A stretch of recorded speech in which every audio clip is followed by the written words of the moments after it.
ශ්‍රී ලංකාවේ අදටත් බෑන් වෙලා තියෙන මූවීස් පහක් ගැන දන්නවද? 1. 2003 දී නිකුත් වූ අක්ෂරය කියන මේ සිංහල චිත්‍රපටය. අතිශය විවාදාත්මක ලිංගික අන්තර්ගතය නිසා චිත්‍රපටයේ ඇතැම් දර්ශන ශ්‍රී ලංකාවේ සමාජ හා සංස්කෘතික සීමාවන් ඉක්මවා අශෝභන සහ අනර්ග නොවන ලෙස සැලකුණා. බාලවයස්කාර චරිත සම්බන්ධ සංවේදී නිරූපණ.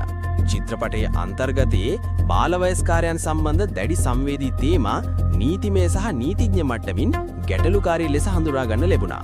අවුරුදු 20කටත් වඩා ගත වුණත් අදටත් මේ චිත්‍රපටයට නීතිගත පබ්ලික් ස්ක්‍රීනින් අවසර ලැබිලා නැහැ. 2.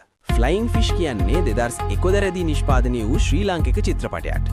යුද්ධය හා සමාජය ගැන තියුණු නිරූපණයක් තිබුණ නිසා ශ්‍රී ලංකාවේ පොදු සිනමා ප්‍රදර්ශනයට මේ චිත්‍රපටය සීමා කළා. ඉන්ටර්නැෂනල් ෆිල්ම් ෆෙස්ටිවල්ස් වල සම්මාන ලැබුණත් සාමාන්‍ය සිනමා රිලීස් එකකට අදටත් සම්පූර්ණ අවසර ලැබිලා නැහැ. 3. සුළංග ඉනු පිණිස කියන්නේ 2005 දී නිකුත් වූ ශ්‍රී ලාංකික චිත්‍රපටයක්. මෙය කෑන්ස් ෆිල්ම් ෆෙස්ටිවල්හි සම්මානයක් දිනාගත්තා. නමුත් යුද්ධය හා සමාජය අඳුරු ලෙස නිරූපණය කළ බවට චෝදනා එල්ල වූ නිසා ශ්‍රී ලංකාවේ පොදු ප්‍රදර්ශනයට තද සීමා දාන්න ලැබුණා. 4. මේ මගේ සඳ කියන්නේ 2000 දී නිකුත් වූ ශ්‍රී ලාංකික චිත්‍රපටයක්.